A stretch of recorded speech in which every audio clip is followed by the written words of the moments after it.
friends, welcome back. We are safely back home in South Africa, and this is our recap video for our UK trip. And this is our 3rd episode. Yay! We're going to share some questions that we've received from our viewers and our friends. We're going to show you some extra footage that we had to leave on the cutting room floor. And we're going to show you a couple of bloopers, although we like to call them oopsies towards the end. First things first, episode number 1. I think at the time of this recording is almost at 8,000 views, and that for the first video on a brand new channel, no subscribers. I think that's absolutely amazing. That's done so well. The reception we got from that video, the comments we've received, the feedback has been remarkable. Clearly it's very amateur, that video, and I am so surprised at how well it's done.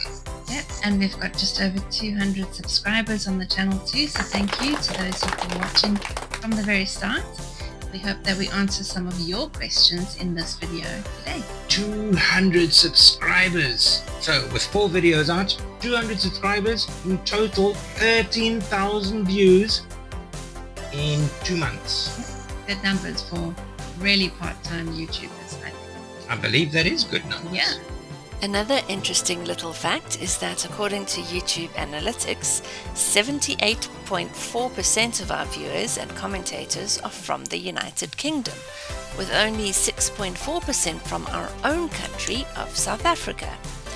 It seems you love to watch other people come and visit your country, and we don't blame you. Speaking of comments, we would like to thank some of the people who have commented regularly and keep coming back to each of our videos. You know who you are.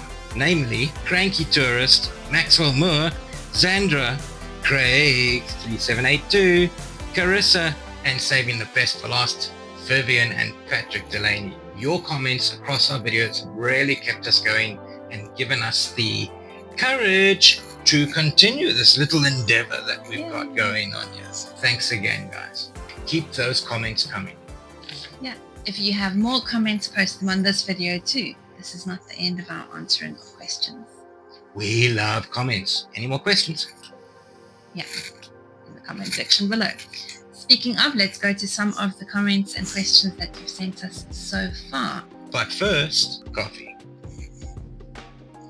Question is around how we decided on narrowboating as our first ever big YouTube adventure to cover. Wasn't it something unusual? As we mentioned in episode 3, we got the idea of narrowboating from Cara and Nate and their video when they went on the same cruise that we did. Up until that point, we didn't know it existed. And we've had comments from people who've watched our videos, they didn't know it existed. It's a big thing, in the UK at least. And another question, this from one of my colleagues who lives in the UK, was it not boring? They remember going on this type of holiday in their childhood and they really didn't enjoy it that much. In your youth, I can see how it might be seen as boring, but this is Midlife Meander after all, not youthfulgallivant.com. Sometimes a narrowboat life is just what one needs, especially when one has got some burnout from work. One being the two of us. So I think the holiday was just at the right time, and we certainly weren't bored. There's so much to do when you're on the boat. You're steering, you're navigating and planning where you're going to stop. We were filming too, so that takes up quite a bit of our time. And then just trying to take in all that nature and reading and taking notes and drawing pictures and all the rest of it. So no, it was a lovely holiday. Tell us about the food. We didn't see you eating very much. Well, there are a few reasons for that. Firstly, it is a bit awkward to film yourself eating in public, especially in restaurants when there's other people around. So we didn't want to be doing that type of footage. Especially for newbies, but we'll work on that. Yeah. Also, it was quite expensive for us, so we didn't have that many meals out. What you saw is what we ate. The most, I think, episodic one that you saw would have been our pub lunch, the Sunday pub lunch, as we called it. And that was the best meal of the entire trip. Yes. Not necessarily the most expensive though. I think some of our other non-filmed meals did come in at more than that. My curry in London on my first night in London, that was more expensive and not worth it, to be honest. Yeah. And then we also did a lot of the cooking on the boat. So when we stopped at the Tesco in Ellesmere, we stocked up on lots of groceries, not necessarily healthy food, but easy to prepare food. You can see from this photo here. And that kept us going for the week. So when we did stop off at places, it was mainly baked potatoes or jacket potatoes or spuds, whatever you want to call them, and pies and whatever the local special was for the day. I ended up eating lots of crumble too, apple crumble, berry crumble. Those were really nice, but the rhubarb crumble I think was my favorite.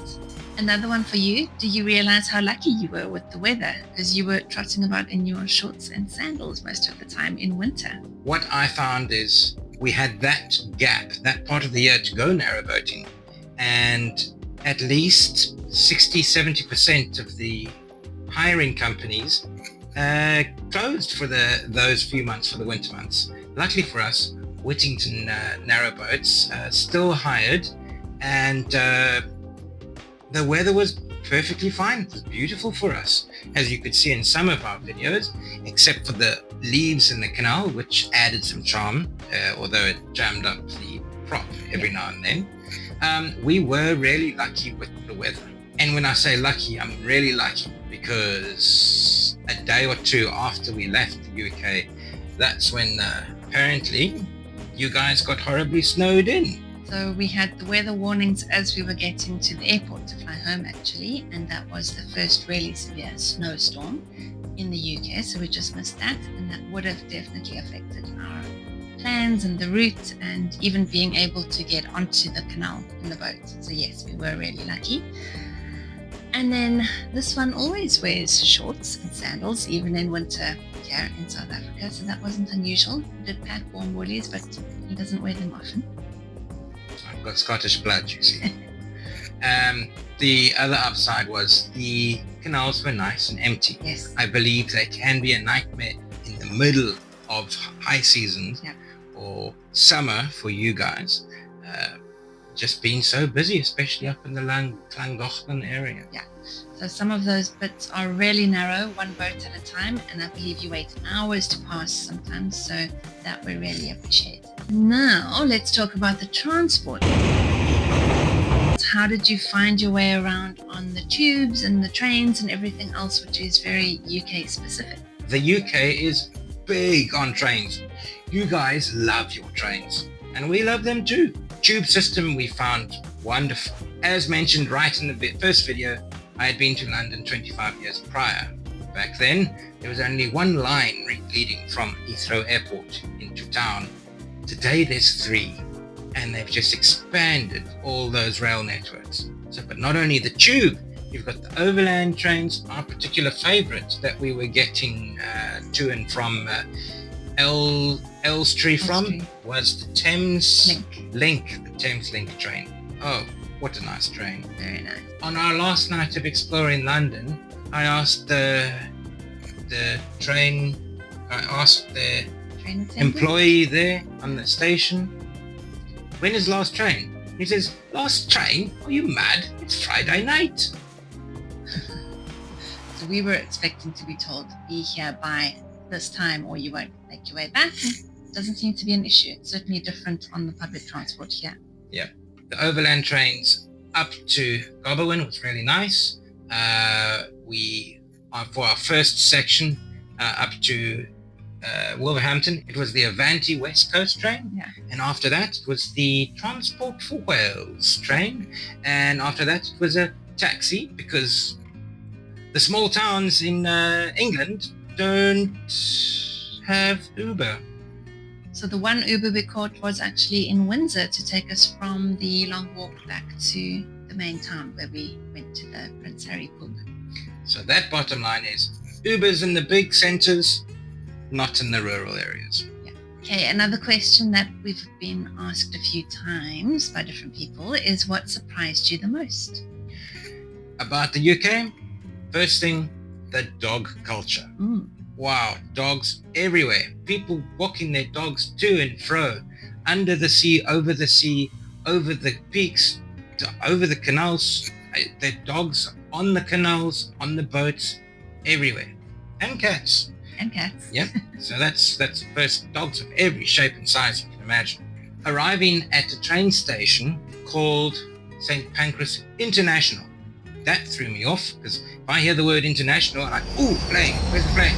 Plane. No, it's a train station. And so I would always associate the word international with an airport. But this particular station is called International because it literally does go to another country. And that is where the Eurostar leaves London from. And then doodles off down under the channel and to France. Yeah. What surprised me the most, I think, on watching the footage back was my bobblehead when I was happy or excited. Didn't realize I was doing it, but it seems that that's what I do. That's the new trademark for the channel. Yeah. And then while we were there, I think all of the wildlife and little critters that we saw. So we were expecting lots of birds along the canal, and we certainly saw them. Swans, ducks, geese, very big and very loud and very happy to have us there, I hope. But also lots of cows. We saw black and white cows going over the bridge, and they seemed equally curious about us. We didn't see any of the fluffy brown Highland cows. That's what we were expecting, so we'll have to go back to see those. And then closer to the office, I even saw a fox, which is very cute and apparently quite usual sight on the streets of London. So that was one of my favorites because I do love foxes. I'd also like to throw in squirrels. I did see a lot of squirrels on the embankments going along the canal, but they were too fast and too scurryful for me to catch them on the video. One of the surprises was the amount of comments that this one over here got on her get-up. You're going to call it the Llangollen get-up. Even from a passing narrowboat. You look very comfy and cozy in that get-up. I'm quite jealous. That's the comments we got. Yeah, so that was very sweet. It was literally these earmuffs to keep my ears warm, with a beanie hat and then whatever else warmth I was wearing for the day. So I think just the contrast to his clothing also made it stand out a bit more. Currently, here in South Africa, in Cape Town, it is 34 degrees Celsius. So from one extreme to the other. Then lots of questions from our family and friends back home on how we found the exchange rate, because it is quite something moving from South African rands to the Great British Pound. That's one of the reasons why you didn't see us eating that much, because we were going cheap. We were getting all these your £5 meal deals from Aldi's and Tesco's and so on and so forth.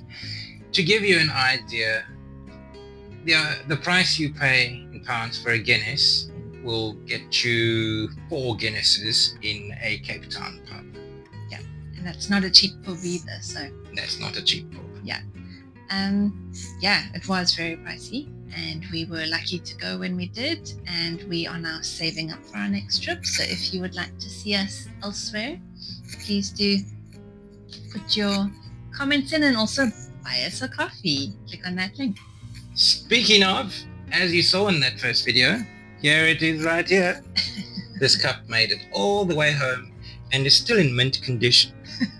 2 flights and some trains and some rough handling. Yeah, lots of squashing, so that is still proudly on display.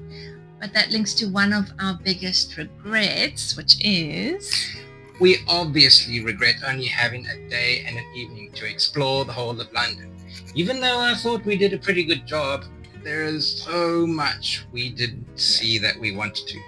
Namely, I want to see every single tube station. That'll be fun.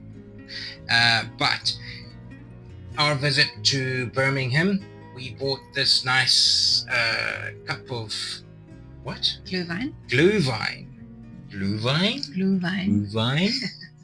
And that was a very expensive cup of Glühwein, and then I realized why. It was a £5 deposit for the mug. So, with us being all money conscious, we said, where's our £5 deposit back? And we had to give the mug back. That was a regret. We should not have done that. We should have bought that home as a souvenir. So instead, here it is, I still have this useless £5, which sure, I can take it to the local exchange, but yeah, there we are.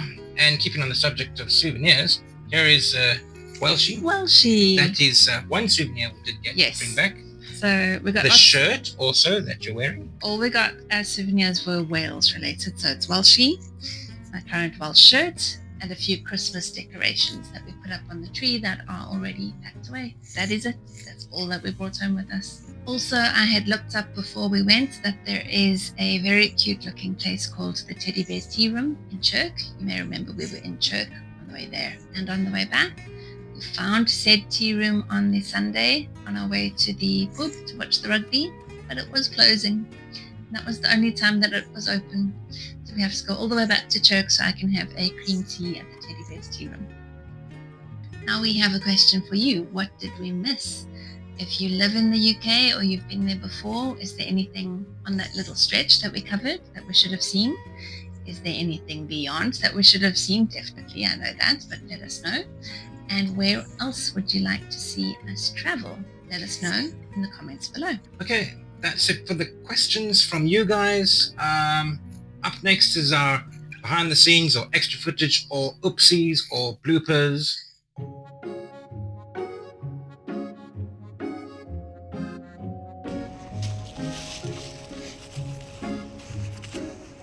Hey fans, here we are at the aqueduct.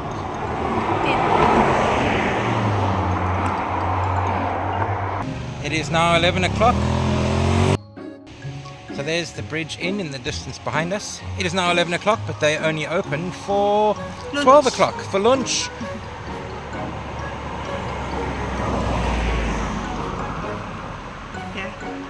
Following up on that, here's some nice images of Ellesmere that we took that we went for a stroll.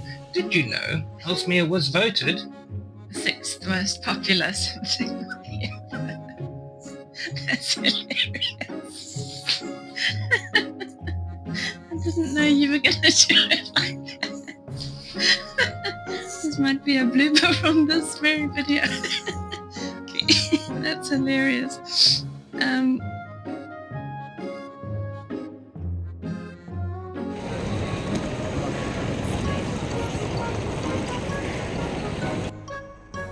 And when the dead rise, there's the assembly point. Please hold. Bear with, friends, bear with.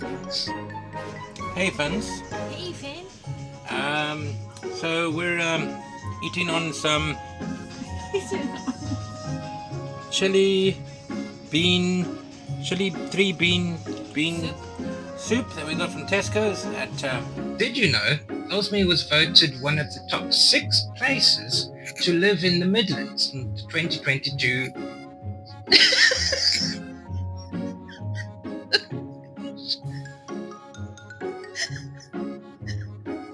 Was it Sunday? Sunday Times. In the Sunday Times.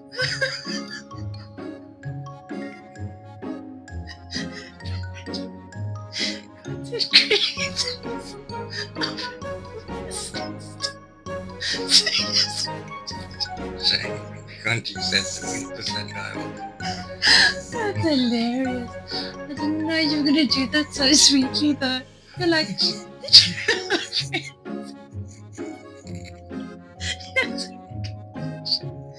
I do the bit? Oh Canada, your leaf is supposed to be red. Moving on. And we have discovered that what the locals call a cat. You know, a feline, you know, a little pet that some people kept. You know, dogs hate them. Here they're called a cat. Cat. Yump, right? Right? Bang. Wiping in my face, kind of. But this all came about because what did So we were walking down the path and there was an old lady that was walking, and then she was approaching 2 local louts, kids I call them, and there was a cat standing there. Ginger and, cat. Yeah, a ginger cat. The And average ginger cat. and we were under the assumption that she was going to shout at the kids, cuck them out. I mean, South African for reprimand the kids. And then she told them she would take a photo because this is a famous cat. And from that point, this one rolled on the floor all the way to the superstore. And still is. Recap video. Regrets, recommendations, never before seen footage. No peasants. No, we can't choose this. It's voted the 5th best place for peasants to live. Oh my goodness. Okay, end scene. Cut.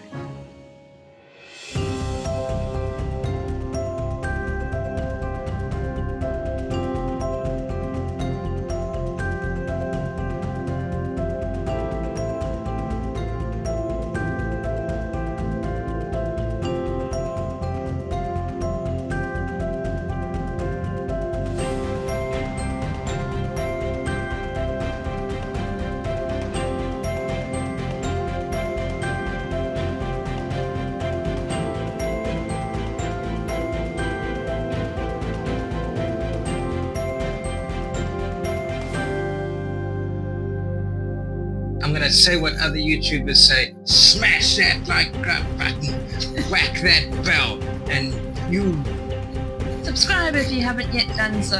bash the crap out of that subscribe button. And yeah, we'll see you very soon, where we take this guy Bye. on a little trip. Yes,